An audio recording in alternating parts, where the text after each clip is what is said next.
Welcome back. If you've just joined us, you're watching the news at 10, broadcasting on Channels Television live from Lagos. A reminder of our main stories. Interpol arrests alleged mastermind of Nyanya bombings, Abubakar Sadiq Oguche, in South Sudan. Senate summons service chiefs to give details of emergency rule in the northeast before considering extension. Federal government says it is ready to go any lengths to secure the release of the kidnapped schoolgirls. And over 200 killed in Turkey's coal mine explosion as the search for missing miners continues.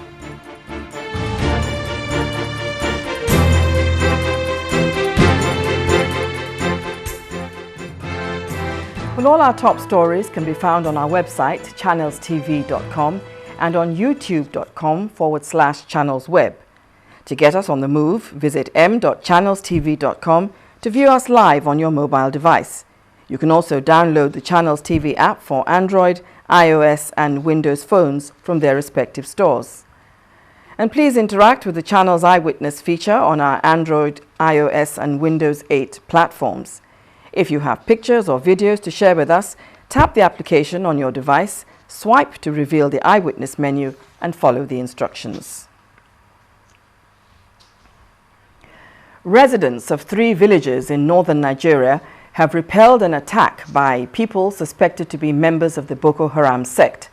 Eyewitness accounts say residents of the villages formed a vigilante group to kill about 200 militants during the fighting in the Kalabalje district of Borno State. In addition to killing the militants, residents also seized 3 cars and a military vehicle from the attackers. The area, which came under attack, is not far from the site of a market massacre last week, in which more than 300 people were killed.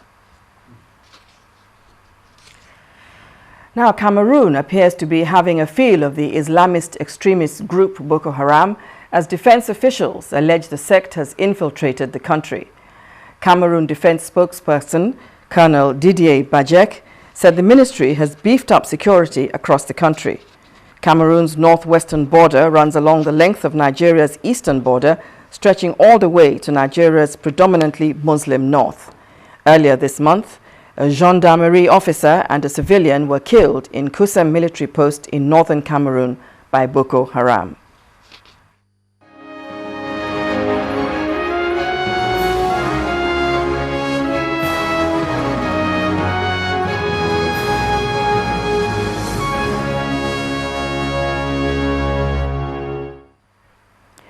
The Senate has stepped down the debate on the extension of emergency rule in Borno, Adamawa and Yobe states. The Senate leader, Victor Ndomaegba, who was to move the motion for the extension of the emergency rule in the 3 states, asked federal lawmakers to step down the debate until another day to allow the Senate to review the success or otherwise of the emergency rule, which has been in effect since May 2013.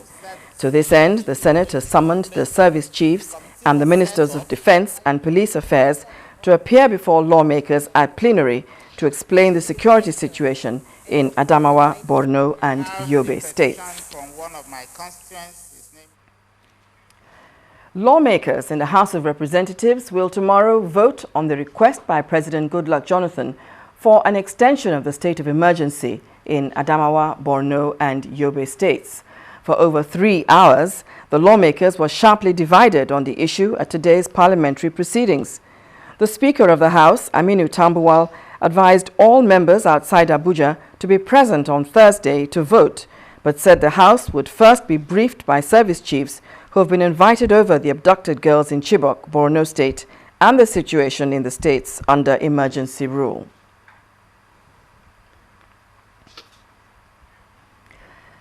The National Youth Service Corps says Corps members will not be forced to serve in the 3 northeastern states currently under emergency rule.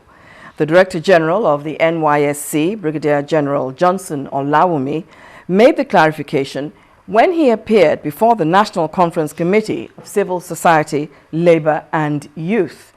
Some other committees also took presentations from government officials, while some say they have completed their work.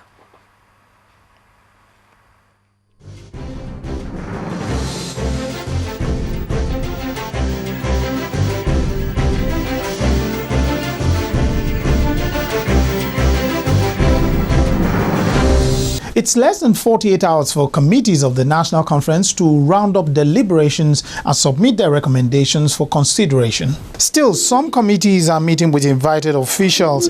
The Committee on Civil Society, Labour and Youth met with the Director General of the National Youth Service Corps. He spoke on security, corps members and service in northeastern states. Since about a year or two ago, we stopped posting, in fact, since the beginning of the emergency rule, we stopped posting corps members to those 3 states, Yobe, Adamawa, and Borno. But the funny thing is that even at that, we still have people, corps members, who are insisting that those are the places they want to serve.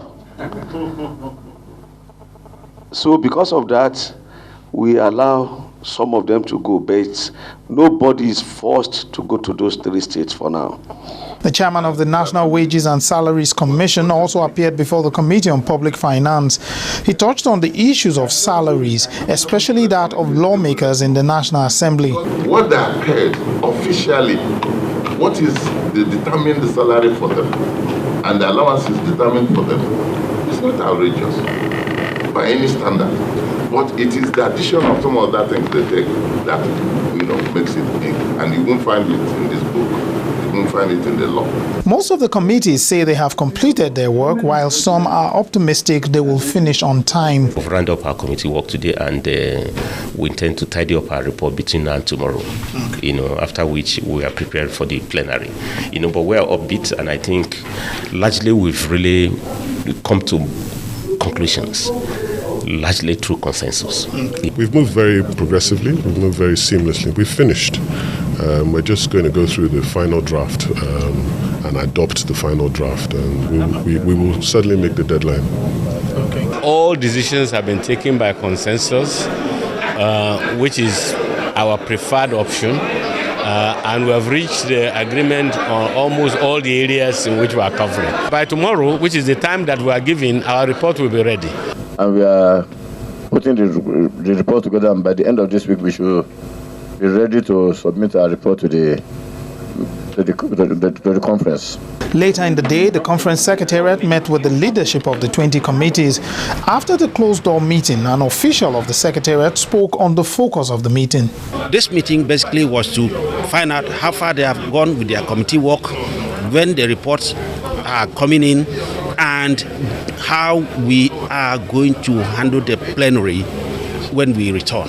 Now, the Secretariat says it expects all committees to submit their reports latest by Friday, and the reports tabled before plenary unfailingly on Monday. Lanre Lasisi, Channels Television News.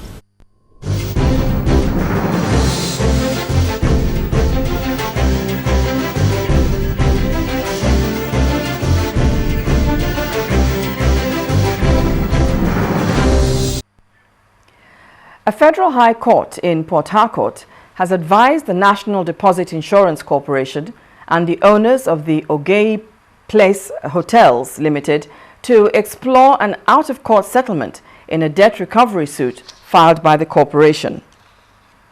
The NDIC filed a suit against Ogei Place Hotels Limited for the recovery of a loan granted by the defunct All States Trust Bank in 2006. At the court proceedings, the lawyer to the defendant said his client is interested in an out-of-court settlement of the dispute. This Federal High Court in Port Harcourt, venue of the legal proceedings between the National Deposit Insurance Corporation and Ogei Place Hotel. The NDIC filed a suit for the recovery of a syndicated loan granted the owners of the hotel by the defunct All States Trust Bank. The defunct bank granted a loan of 250 million naira for the purpose of developing the hotel in Port Harcourt, Rivers State. By the time the bank went under in 2006, the total indebtedness of the defendant stood at over 483 million naira. Upon the institution of the debt recovery action, the defendant brought a proposal for amicable settlement of the debt and proposed to pay the sum of 250 million naira within 5 years in full and final payment of the debt. However, when the matter came up for hearing, lawyer to the corporation told the court that he had two pending applications. They had a motion to substitute the plaintiff's witnesses and a motion to enter judgment in default of pleadings because the defendants had failed to file a defense to the suit. However, the defense counsel argued that the two motions were not ripe for hearing as he was entitled to more time to file his response to the applications. He told the court that the defendants were still interested in settling the matter out of court. In view of the developments, Justice Uche Aguma adjourned the lawsuit to the 11th of June 2014 for hearing of the pending applications. The judge also advised parties in the case to explore an amicable means of settling the matter. When the news at 10 returns, federal government alleges distortion of 2014 budget. That's on Business News. Do join us again.